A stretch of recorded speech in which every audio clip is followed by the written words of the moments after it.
So thank you everyone for joining us for the grant writing series. We appreciate having all of you. We're gonna get started as everyone is coming into the session. We're thrilled to have so many people that's registered for this series. It's a 4-part series, so we have 2 more parts to the series coming up. We have a donor series that's coming as well, and which is coming up on December 7th, and then the last one will be in January. There is an opportunity to get feedback on writing grants that we'd love to give you some feedback, and there's some registration and information at the end of the session on how to sign up for that. So we've got some wonderful people that have volunteered to do that. To kick us off, we'd love to know where you are and where you're coming from. So your name, your organization, and use an emoji on how excited you are for this grant writing session. We have some incredible speakers here, and we're super happy to have everyone, but we give that emoji out for them because we know it's a heavy lift to do the grant writing series for sure. So again, your name, your organization, and share an emoji. And we're thrilled to have our speakers today. I'm going to send it off to Mark Ruffo. He is with Landesa, and he is going to introduce our speakers for today. But thank you again, Landesa. We so appreciate all of you and this hard work that you've done to help us with this series. Thank you, Debbie. We're really excited to participate.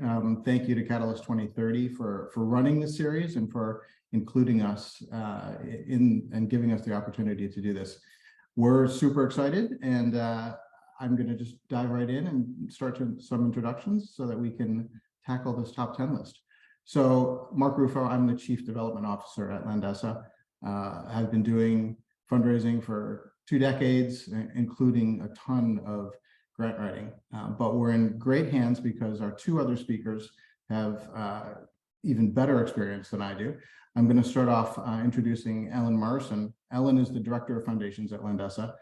She manages our institutional portfolios and has experience managing multi-million-dollar grant portfolios, not only with Landesa, but across Boeing, the Margaret Casey Foundation, and has experience managing tremendous portfolios for many organizations.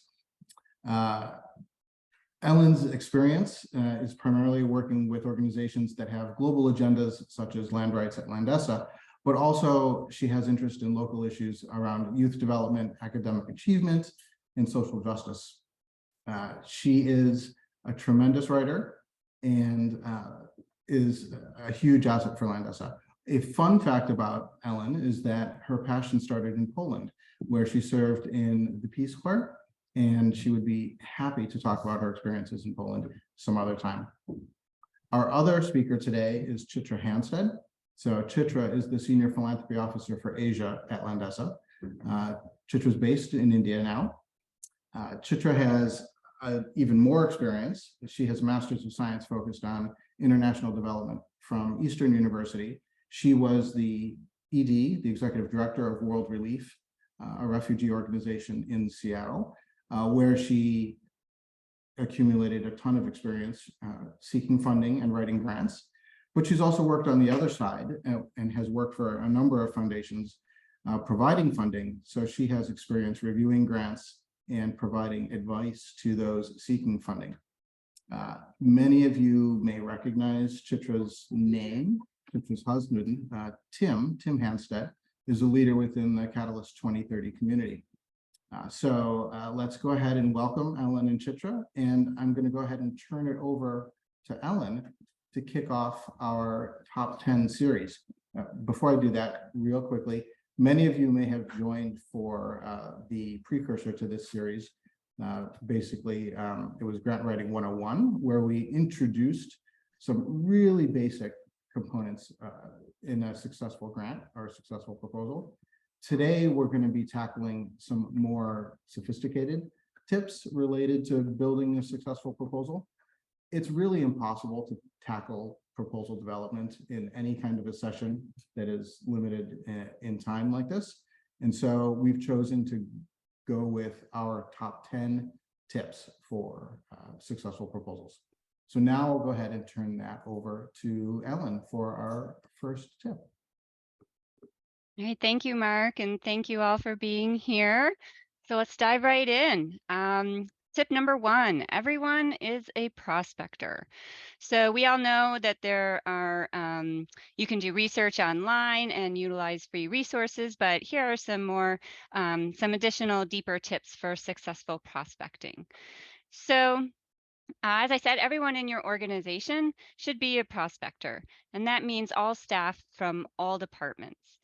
You should, in particular, make sure your CEO is visible in the public when that person is in public, and always thinking about who in the room can be a funder, get an introduction, and ask staff to follow up.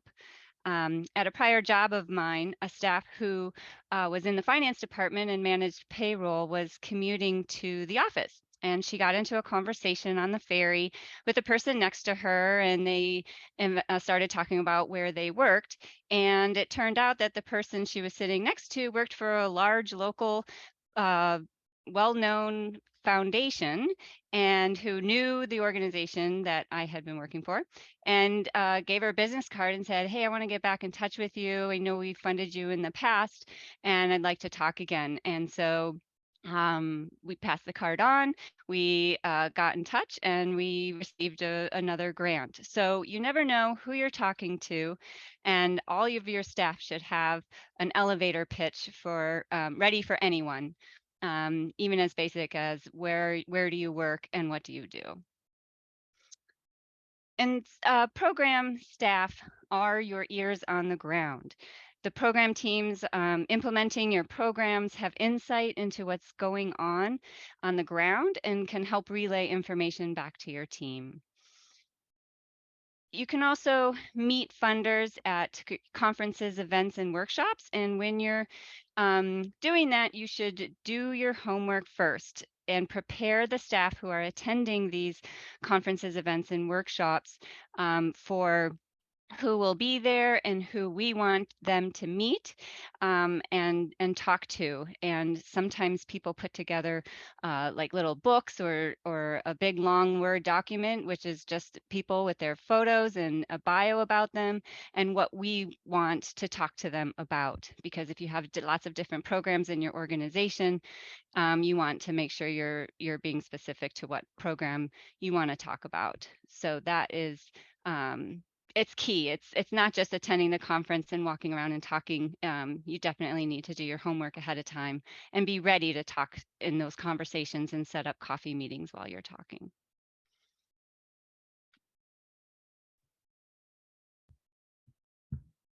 All right, I'm next. And the second tip is the big R is for relationship. And the first thing that I'm going to say is that just reiterate what Ellen said, and that's to do your research before you ever meet anybody at the foundation. But the second tip is engage your board and staff. Print out a copy of the foundation's board of directors and staff, and ask your board and your staff if they have any connections that work there. If you discover a personal connection, my tip is be bold. Ask for a coffee or Zoom call, because you not only want to learn about their giving priorities, which you can learn on the website, but you also, when you get a call with them, you might find out about special initiatives that they don't advertise on their website. And in the process, you're building relationship. My third tip is be persistent. Many of us in the global South and in a US context, if we're people of color, especially executive directors of color, we might not have those natural connections to foundations. When I founded my first nonprofit back in the 90s, this was before the internet, I used to sit with the big fat yellow pages phone book, and one day out of the week, I would dedicate to just making cold calls and try to convince the receptionist to be interested in what I was doing. And then she'd pass my name on to the next person. And if they were interested, they passed my name on to the higher ups. And so don't be discouraged if you don't get through the first time. Be persistent. Some of my the deepest connections that I've had from foundations were from those early days and funders that followed me from organization to organization. My fourth tip is build trust. And there's two ways to do this. Ask the donor how you can help them. They may need an opportunity to talk to your beneficiaries or something else like introductions to people in the community. See if you can facilitate that. Starbucks Foundation, for example, had declared an initiative where they wanted to hire 10,000 refugees.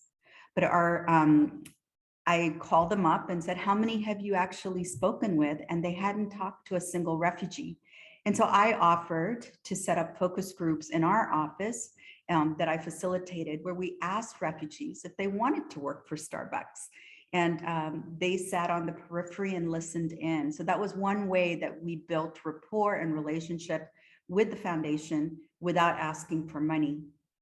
The second tip I have to build trust, and this is going to be hard to hear, is to say no to money. Donors will take notice if they see that you're mission driven and not opportunity or resource driven. If after talking to a funder, you find out that their priorities are vastly different from your mission, offer to introduce them to other organizations that do the kind of work that they want to fund. People, your fellow NGO leaders who might be in the community that don't have opportunities to meet people like that. And believe me, when I've had donors that when they do have an opportunity that matches the mission that I was leading, they would call me up. So build trust that way. Finally, I would say, remember that relationships continue long after you get a grant. Building relationships with foundations is a lifelong process, and you need to say thank you multiple times and in multiple ways. We'd send special gifts to our foundation donors, like Afghani sweets for Christmas, since we were working with refugees, or thank you notes that we created from artwork from our refugee children's summer academy. We would make a stack of thank you cards that we would give to all our foundation donors. We also created an innovative site visit for boards of foundations that supported us so they could see firsthand the work they supported. And I'm happy to talk more about that later. So that's the second tip. R is for relationship, and don't neglect building relationship. Thank you.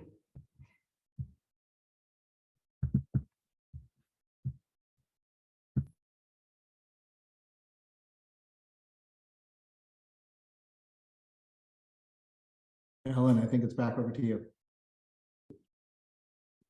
And tip number 3 is to find or be good partners. Partnerships almost always add value to a proposal. It shows that you are cooperative and able to be a team player, and it demonstrates that your objective is to deliver the best results. So for example, it shows your interest in delivering, not just hoarding the spotlight in the field.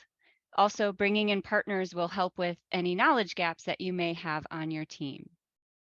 However, good partnerships are hard to put together and take time and great communication. You want to spend time building with partnerships before specific project opportunities arise, and you may want to consider signing a memorandum of understanding so you'll be ready to go when the proposal opportunity is available. And that MOU can talk about just a shared understanding of what your work, both of your work entails, and that you are both interested in seeking opportunities to work together. And funders are also very interested in, it's a great attachment to attach an MOU with your partnership agreement. And so you may want to think of the funder as a partner too.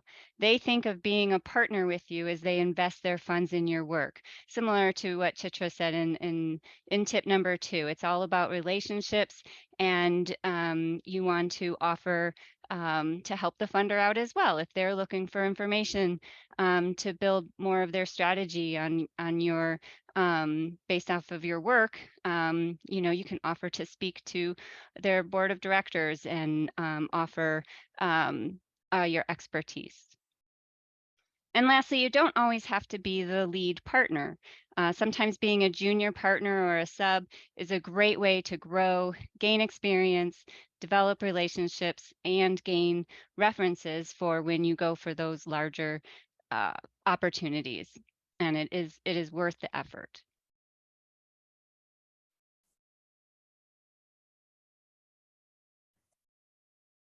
Okay, tip number 4, find your innovative hook. A lot of people hear innovation and they become intimidated, but sometimes it just means to be creative. I'm much better at learning if I have examples, so I'll give you an example. We were a refugee serving organization, and a lot of refugee serving organizations had community gardens, and we were given an acre of land to use by a local church. When we got it, it was a paved parking lot, and it sat on a slope of quite a substantial slope on a hill. We had focus groups with our refugee communities and asked them what they wanted us to do with the land. And of course, it had to fit into our mission and into our goals. But they said they wanted to have a community garden also. We realized that this steep slope provided flooded when it rained, which it does a lot in Seattle. And a lot of that rainwater, polluted rainwater, ran into a creek that joined a river that was the salmon spawning ground. So this environmental factor was intriguing to us because refugees are the most impacted by climate change. And also we found that there was a lot of funding available for environmental causes. So our innovative hook became, we created an environmentally friendly community garden that could act as a food anchor for the refugee community and a safe learning space for environmental education. We also created a paid internship program to expose refugee youth to the environmental sector. We were able to de-pave the parking lot and create a beautiful space that showcases an international gardening community, environmental methods of farming, added income and nutrition for refugee families, 8 cohorts of refugee youth graduating from the internship, and 4 who are studying environmental science in college now, and a place that is used as a learning space for all the science teachers in our entire county.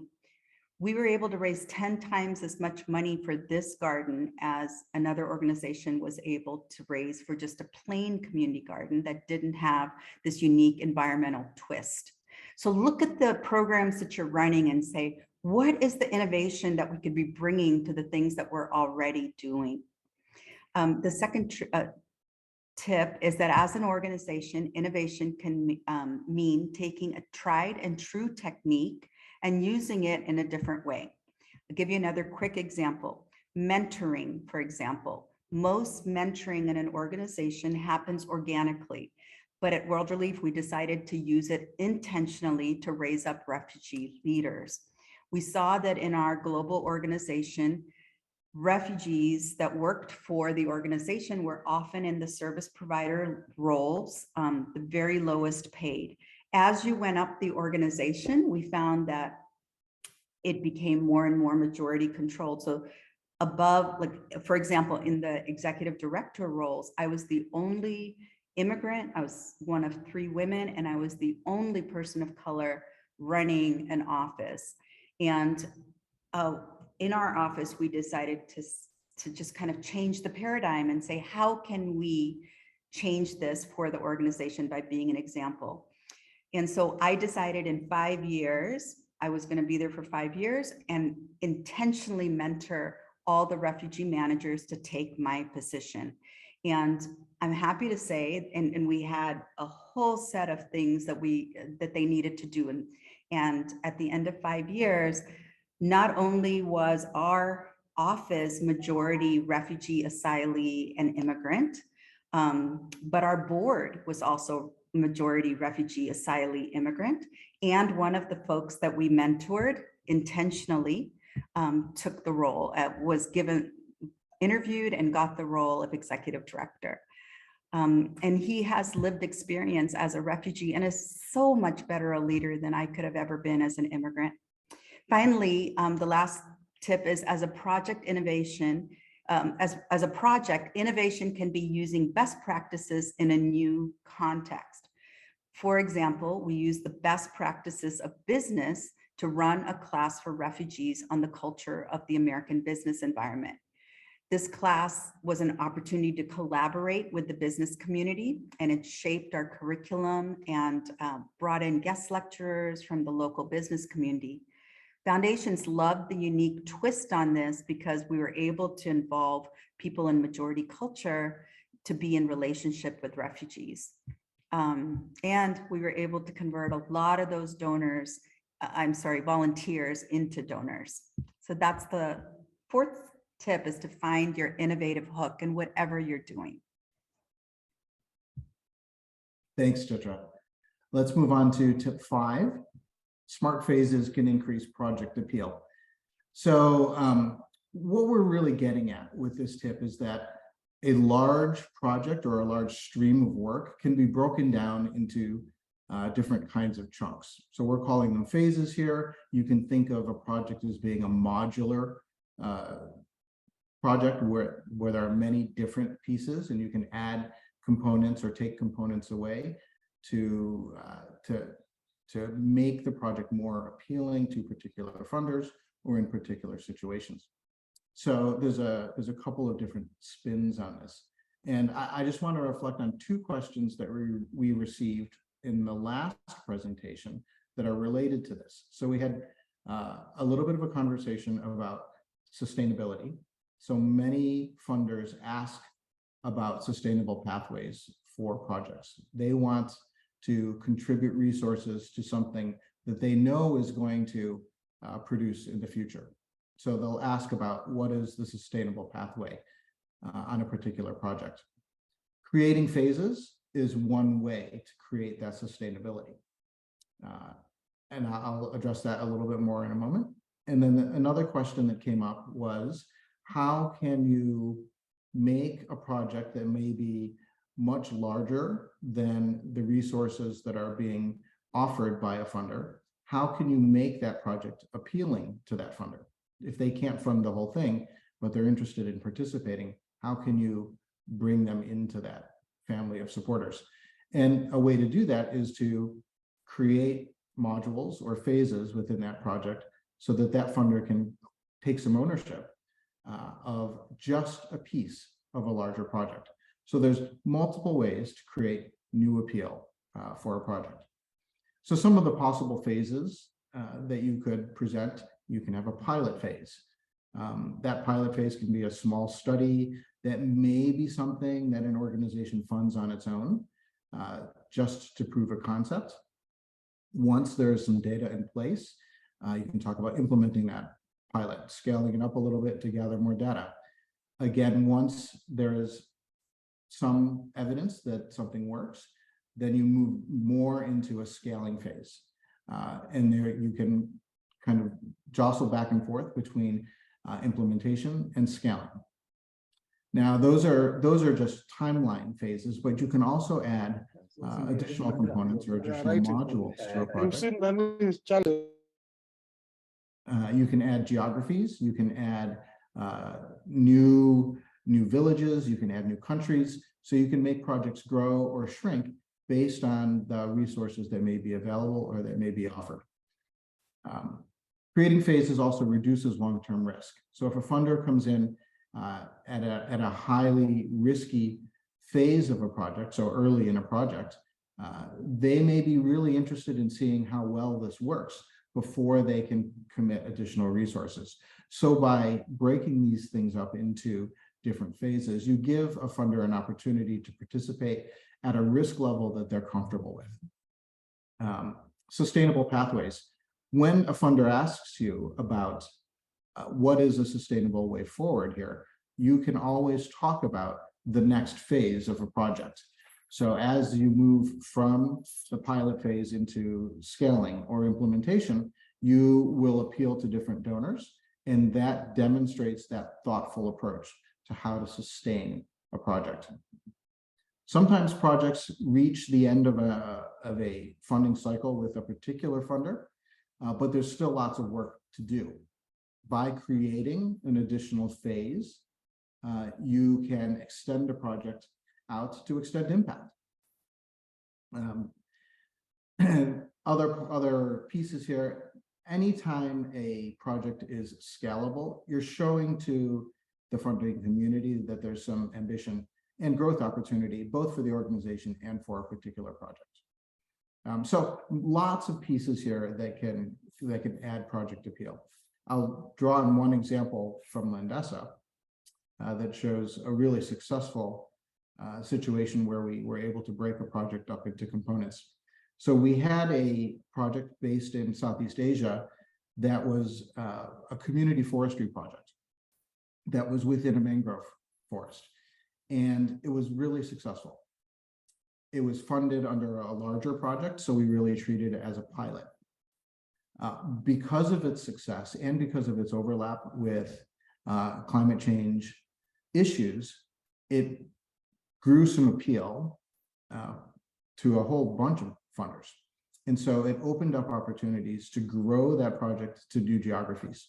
So from being a single community forestry project in one country, it grew into a project that now spans 6 countries and is really focused on mangroves specifically as a community asset, both providing livelihood enhancement, but also opening the door for us to work with indigenous peoples and local communities and help them to manage traditional forests that have always been part of their community, but have not legally been in a modern way under their management.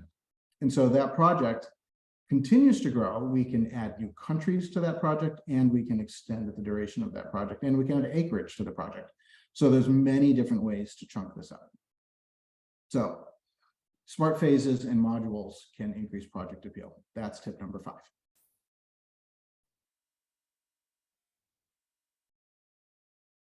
Great. We are ready for the breakout rooms. These are highly interactive opportunities for all of you to discuss and have some conversations. What we really want is in the chat. If you can open up the link, we would like you to share your best practices, ideas, what's been successful for you in your own fundraising. And we'd like to have that kind of round robin where everybody gets an opportunity to share something that's really worked well for them. And we want to be able to curate these tips and use them and share them back to everyone as well. So we're adding to the top 10 tips along the way. So the breakout rooms are about ready to open up the rooms. Go into your breakout room, unmute. Hopefully you can be on camera and chat with folks. You have about 8 minutes in the breakout rooms. So it's pretty quick. So watch the timer that you're all able to share.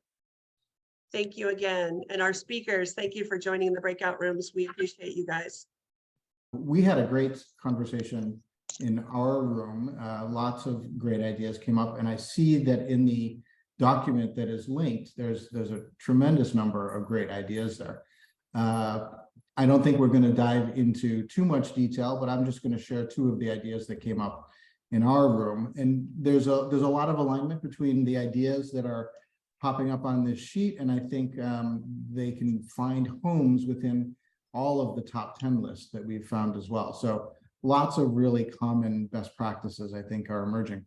So 2 of the thoughts that came up in our room were, one is to really understand what the funder is looking for and find that space where there's a mutual benefit between the work that you're doing as an NGO and the work or the agenda that the funder is trying to advance. That space of mutual benefit is kind of the sweet spot, right? That's going to be the place where resources between the organizations are going to deliver the most impact and create the most opportunity for the future. So that's one thing that we discussed in our group. Another really tactical idea that came up in our group is to make sure that you're linking your work to some global goals. In particular, you can be thinking about something like the SDGs. If you can show that your work advances one of the SDGs, a lot of funders are going to find that to be a really attractive approach. So just some of the ideas that had come up.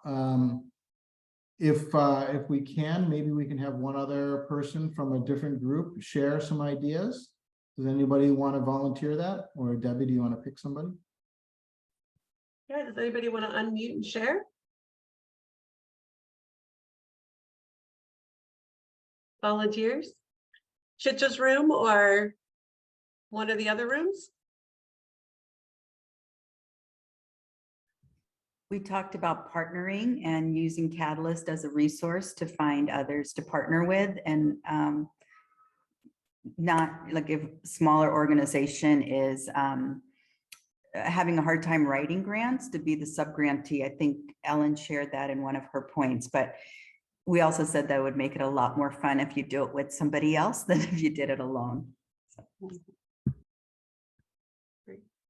Wonderful. And I'll add one thing Yeah. from our group is that they said, when you should always have that pitch ready, no matter when you had talked about somebody on the train was meeting. And I love the idea of that everyone on the team actually practices what's your 1 minute, 90-second about your organization and why it's important, so that when you're in those situations, you're just seamless, to the point, very focused and communicating the message of your organization. Thank you so much for sharing. Yeah, we also, or do we have time for one more? Sure. Mhm. We talked about how it can be successful to pitch your project to 2 funders at the same time, and letting each funder know that you are approaching each one, and would they like to partner with you and the 3 of you together and funding this project. And it could be an even amount from each group, and maybe you could have a little special hook for each one, for maybe one is interested in one part of your project more so than the other. Try not to get yourself in with the budget situation and trying to then having to separate out your activities, but that's a whole nother story. But in general, you can also think about splitting up your costs with 2 funders. But again, the key is letting each funder know that you are approaching each one, and then that might excite them to, they might even end up talking to each other if they don't already.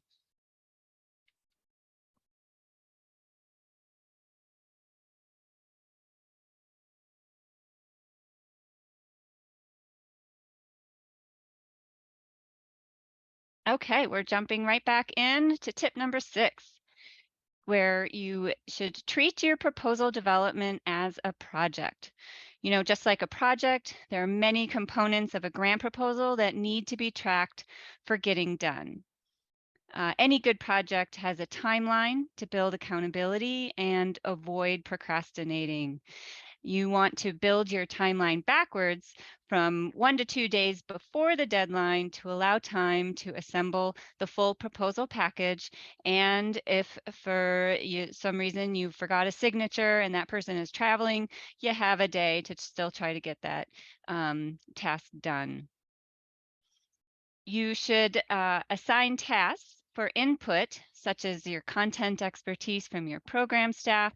You'll need finance expertise for your budgeting, and any sign off that you need by leadership. You might have a tiered process, so you need to find out when they're available and how many days they need to review and be ready to sign off and hand to the next person. So it's also really helpful for this to creating your timeline. Additionally, someone should be making sure that the grant addresses the needs of the funder. Are you doing what you are asked to do? Is the proposed project in alignment with the funder goals? And making sure that the initial idea didn't stray during your project design. Sometimes during those brainstorming meetings, everybody gets really excited about an idea and may take it in a completely different direction than what was originally intended. And so having that one person on the team keeping everybody grounded in their great ideas, but also remembering what the funder is interested in, and how to meet their goals as well. And lastly, you want to check in regularly with everybody you're assigning these tasks to and send reminders. Don't feel like you're nagging people. I think everybody is happy to hear gentle reminders that things are going to be due.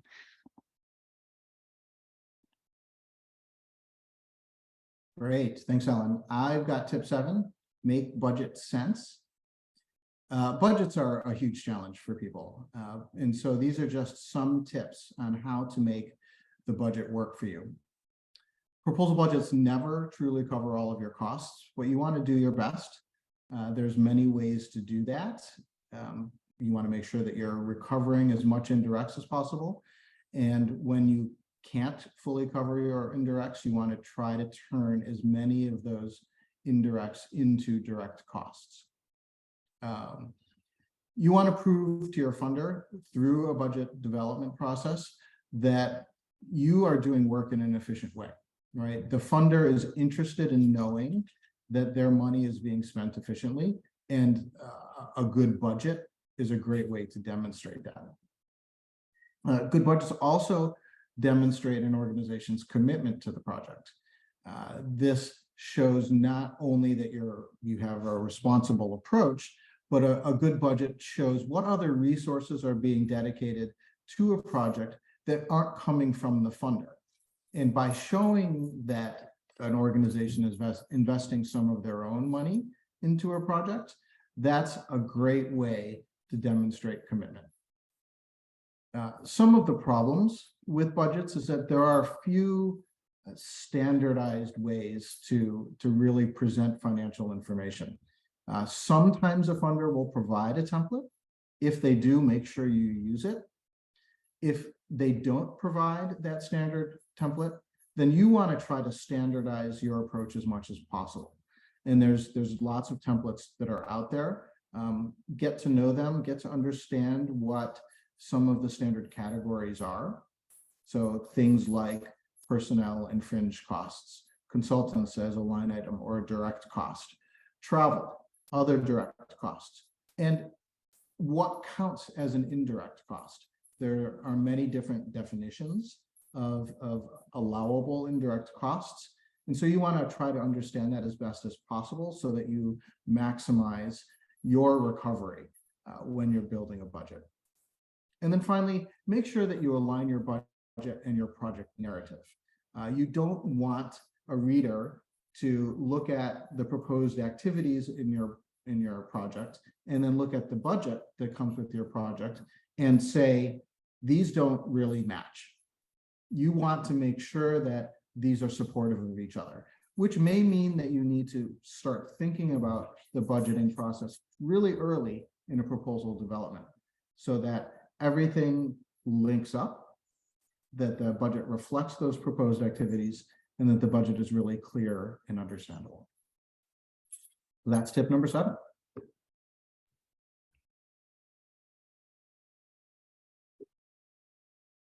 Okay, I have tip number 8, which is be a great storyteller. And what do we mean when we say storytelling? It's an example that has a beginning, middle, and end. And I like to think of it as starting with a problem that you're trying to solve as an organization. And it could be in the form of somebody's life story. It can be in the example of how your work is important to the community. But what did the situation or the person look like before you came in? And the middle can be your organization's intervention. And the end result is the beneficiary or the situation as a result of your organization in their life or in the middle of that situation. So stories are a great way to show your potential impact. As a foundation representative, we had to read hundreds of grants for a living, and a well-written grant. Most of these grants, I just want to say, were factual, data-driven, and frankly, very dry. But a well-written grant with a carefully placed story were the most memorable that I read. And the first line was always the key. If they got their hooks into me in that first line, then I was more apt to be engaged as a reader. Here's the first sentence that we used to describe our community garden that I spoke about before. Sitting in the middle of South King County is in a food desert is a lush, verdant acre of 50 garden plots. Here you will see mustard greens, okra, brinjal, bitter melon, and molokai growing together, as well as flags from 23 nations representing cultures from around the world. This is Paradise Parking Plot's community garden, an acre of repurposed parking lot that's been transformed into a garden where refugees grow familiar food and build community across borders. So like that first sentence should really, the reader should be able to visualize what you're talking about. So spend a lot of time thinking very carefully about the words you use. And also the second tip is using emotions and being persuasive. Those are the grants that stand out. Make sure you get people's permission before you share their stories. And of course, most of you know this, and please try to represent their stories with dignity, so that if the beneficiary that you're talking about in the story picks up that grant, they should feel proud of seeing their story represented. Tip number 3 is to learn and practice your writing skills. Go to conferences, workshops.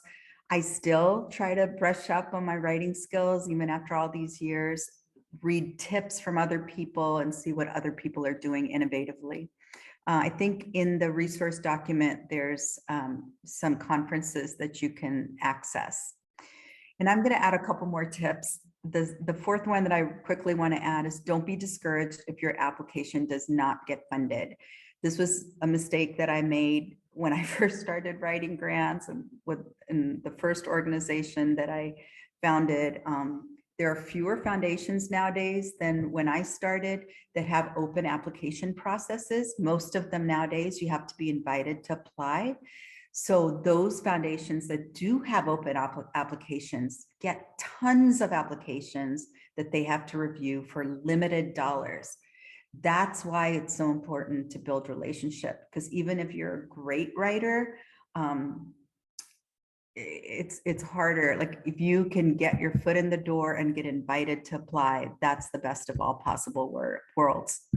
The final thing I want to say is not a tip as much as kind of, I was just thinking about this as I was thinking about this presentation. There's a kind of an elephant in the room. There's a definite racial disparity in who gets funded through the grants process. There's a recent study that came out by Echoing Green and Bridgespan that shows organizations run by people of color have less unrestricted dollars allocated to them than those run by white leaders.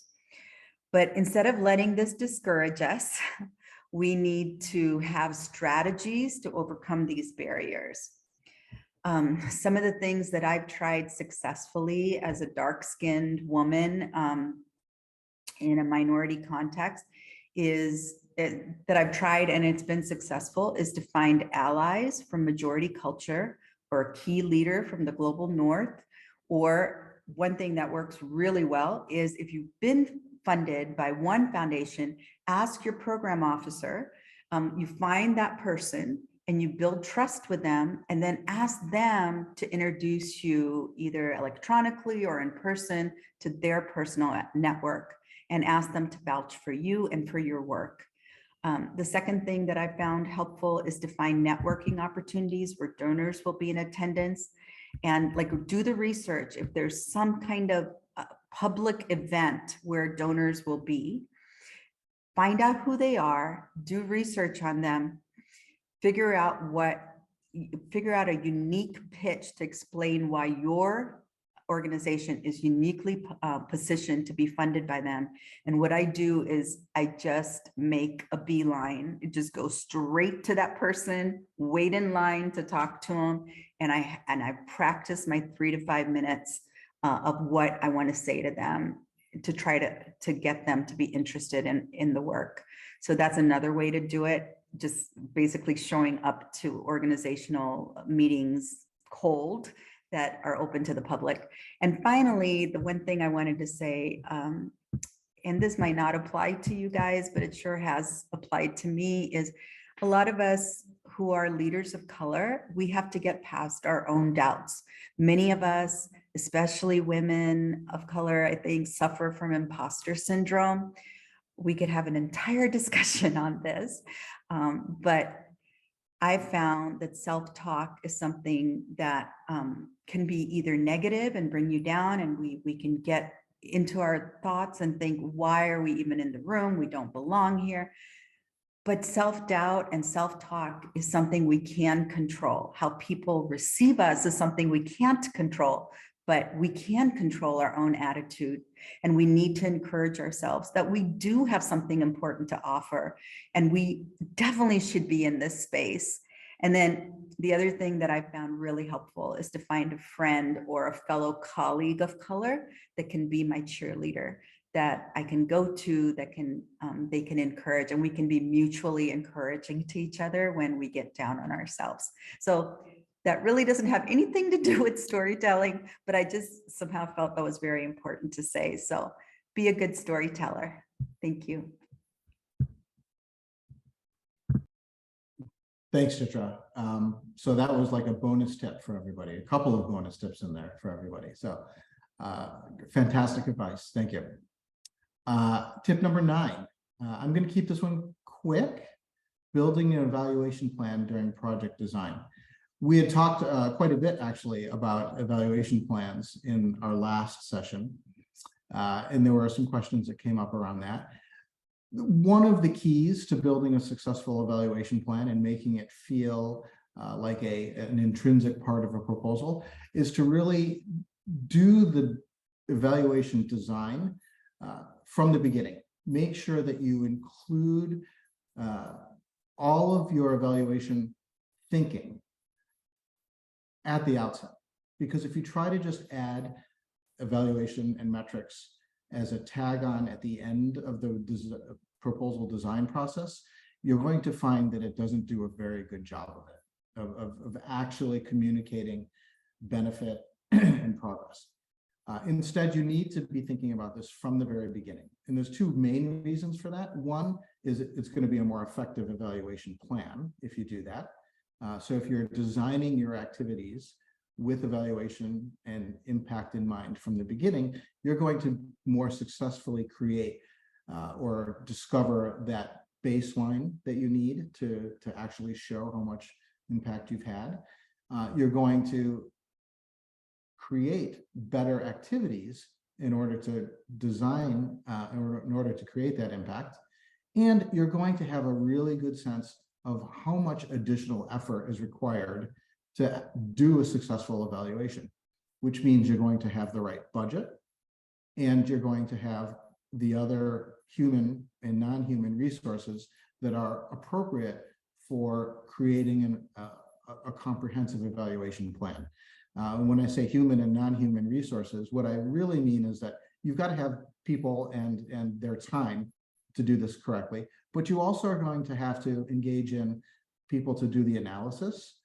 That might mean computing time or consulting time. There may be some technology that is required in order to do a proper evaluation. And then you also are going to have to or want to share the learnings. That may mean publishing costs, that may mean writing costs.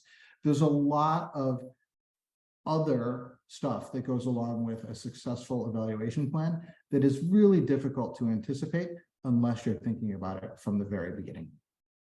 So I'll stop there with tip number 9 and pass it back over to Ellen for tip 10.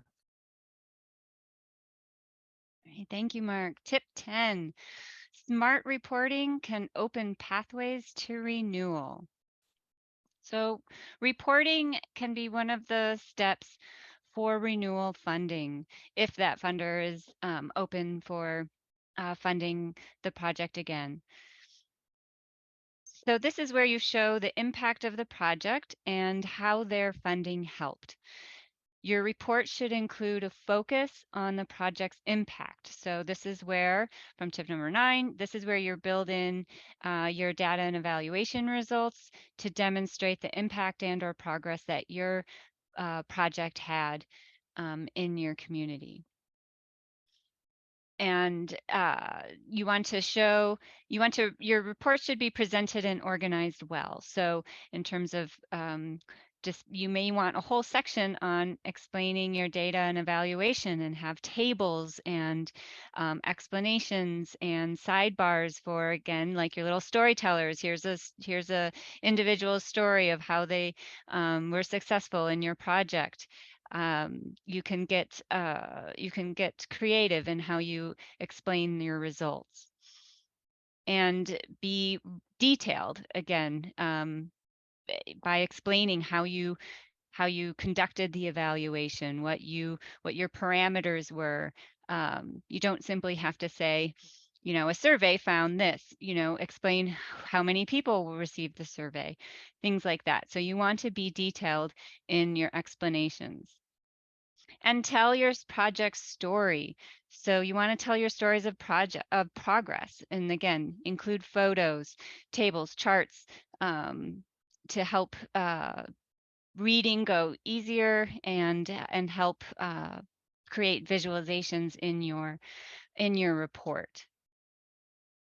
And lastly, for example, somebody talked about how do you talk about telling stories of progress with advocacy work. So this can be hard to show impact, but by telling the story, it's a good way to show impact. So advocacy, obviously, you're going to have a lot of you could have a lot of emotional stories to share. So, don't be shy to share as many stories in there. You can even put them in as attachments if they have reporting page limits. So you can be creative that way as well. So the report is really important to wrap up your proposal, present it well. This can open the pathways to renewal for that funder, or it's also can be the pathway to find another funder and presenting your information that way.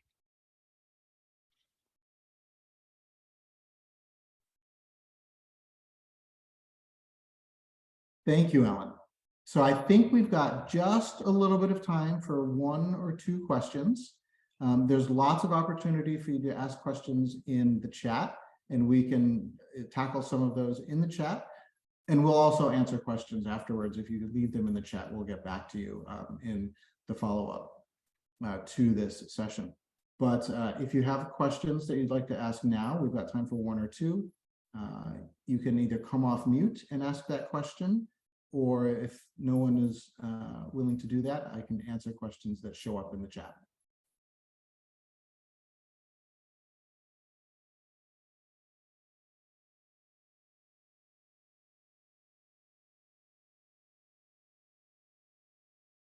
We did have a question in the chat a few minutes ago about do the evaluation plans include financial modeling? And that can be appropriate. It depends on what you're trying to demonstrate and what you want to capture in your evaluation plans.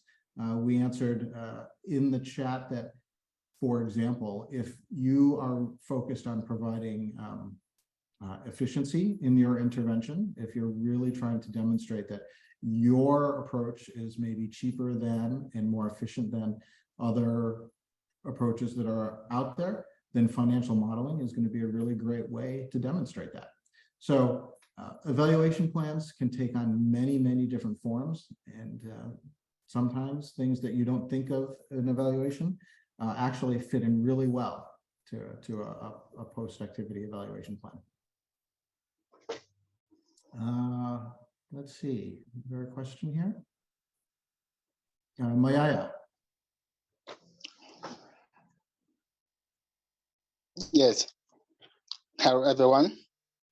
Yes, go ahead. My question is about how can we bridge this gap of global and North between funding as as proposal writing expertise and fundraisers. How can we help this? How can we build this bridge? Yeah, so I think, I think I'm hearing the question as how do we bridge global North and global South differences in grant writing, and how do we help the global South to be more successful in acquiring those resources? Ellen or Chitra, would either of you like to jump in and start to answer that?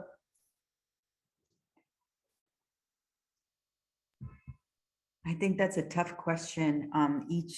Each country that Landesa works in has different different rules for fundraising. Like in India, we can't raise money outside the country unless you have an FCRA. In China, you can't raise money inside the country. So it's very difficult. But like some of the tips that I mentioned, just finding an ally, somebody from the global north, specifically if one foundation has funded you, ask them to introduce you to other similar foundations that might fund your work. That might be one way. And I think more advocacy is needed to really fund more globally and to fund, and in general, for foundations to fund organizations that are run by leaders that look like the people we serve. I think that's really important. And I think it's starting, there's a movement starting within philanthropy to fund that way.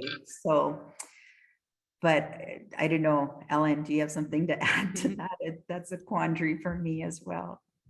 Yeah, I think it's also, you have to bring visibility to your organization and, have a website and connect with people, have social media. You need to show that you're out in the world and know international development work as a whole, I think, as well. So if also trying to be invited to conferences and ask if you can be on a panel so that you can show yourself to people and explain your work, and you can definitely meet funders that way as well.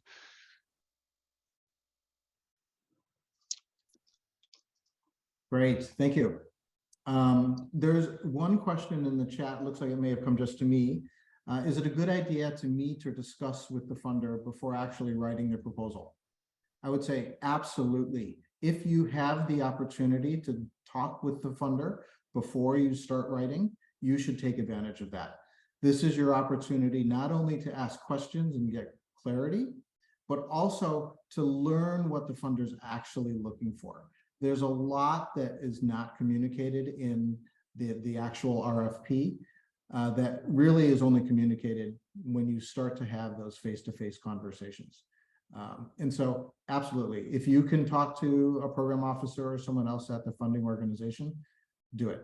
It is a tremendous way to gain insight and help to gain visibility with that funder and produce a more successful proposal. I want to add a little bit more to my last answer. Another way we talked about in the last session is that we also need to do our research on funders. And so going to their web pages and seeing if they have a free newsletter that they send out on email is a great way to understand what they're doing, and especially if they're going to change strategies, or let's say they're bringing in $1 million for this specific program area and be ready in a year. So you can make a mark like, okay, in 6 months, let's check back and see, have they made a plan for how they're going to spend this money? So it's also us having to track what funders are doing and trying to get, so also as well, social media, follow them on social media so you can see their posts of what they're doing, and write them and get back and write, tweet, and write Facebook messages as well back to them. So again, being a good partner, you want to partner also with the funder. So the only way is you have to also outreach. You have to maybe get out of your shell and put yourself out there, which can be scary, but go for it.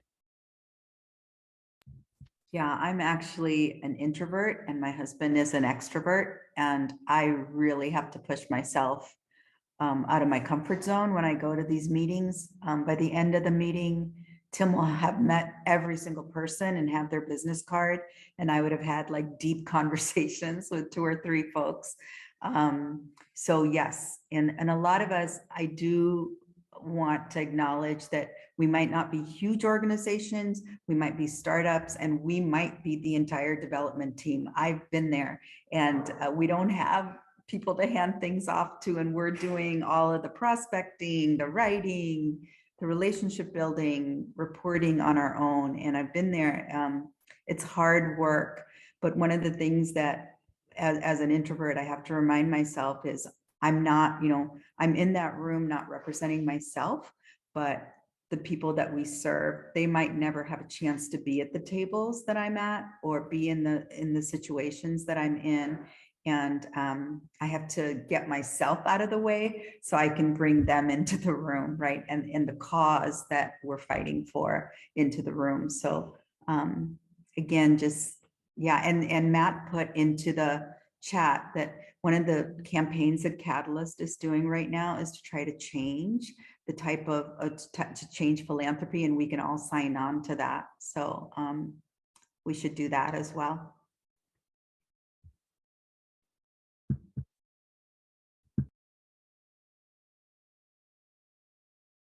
Thank you so much all for joining us.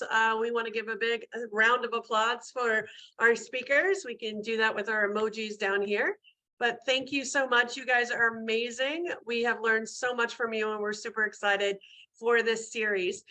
This is only the second part of a 4-part series. So in the session, real quick, you just saw on screen, please give us your feedback. We use this to support the quality of our programming and also to get insights from all of you for improvement areas as well. So feel free to go ahead and fill out that poll and it will remain on screen so you can do that now. Next, we want you to know about some of the upcoming things that are happening with us. So we'll skip the take-home learnings. You can read that later. But as part of this 4-part series, the next 2 sessions, we've got a grant writing series, Learn from the Donors. So we want to hear from the donors themselves. What are they looking for in those grant applications? What stands out? As Chitra said about, if you give me that hook at the beginning and you get me excited, then I'm going to really be into your proposal. But if your proposal number 58 and there's nothing real interesting at the beginning, I'm not already excited. So make sure you do those things. So we're going to learn from the donors. We got Segal Foundation, Dasra, and some others joining us as well. The last part of the series is going to be in January, which is also going to be in the chat for you to register for that. And that's hear it from the wisdom of the social entrepreneurs, how they were getting funding. What are some of the challenges that they faced? To make this actual series really amazing, one of our team members, we were talking about how do we help you be successful in writing those grants and look at those improvement areas. So what we're going to have you do is sign up. We only have spots for 40, maybe 50, and we've asked some of our partners with Catalyst to actually review some of these grants. So they're not real grants, they're our make-believe 2-page little grant proposal. We have a format for that. So the first link is to register and to ask for your organization as a social entrepreneur to have one of this reviewed. It will be our template, so they're all going to be the same. We can't give them a bunch of crazy things. So it will be a template format that you'll follow, which is also shared and will be shared in an email with all the instructions. And then in the donor sessions that we have in the first week in December, then we'll kick those off. We'll give you a little bit more details into what we're looking for in that format so you can see it. And then over the Christmas holidays, we got a 3-week window there. We'll bring in our experts that are grant writers and reviewers and ask them, or reviewers, sorry, and ask them to give you some detailed feedback as well. So it's our way to give back to you as taking the time to fill out that kind of a sample template. So if you have any questions on that, feel free to email myself or Elian, and we'd be happy to answer any of those questions. And as we close out, again, we want to thank everyone for joining us, giving us the session feedback. We've got 14 people. We'd love to have a little bit more, do the poll feedback. And join us on the December 7th date. We'd love to have you as well and share with, this is only Catalyst member, the next 2 sessions. So share within your networks within Catalyst. So thanks again for our speakers. If everyone can unmute and say thank you to everyone. We'll go to our gallery view that you can see everyone and say goodbye to our speakers and thank them once again for joining us. Thank you. Thank you. Thank you, everyone. Thank you so much. Thank you. Thank you. Thank you. Thank you, Bye, everyone. everyone. Bye. Thank you, everyone. Thank you. Bye.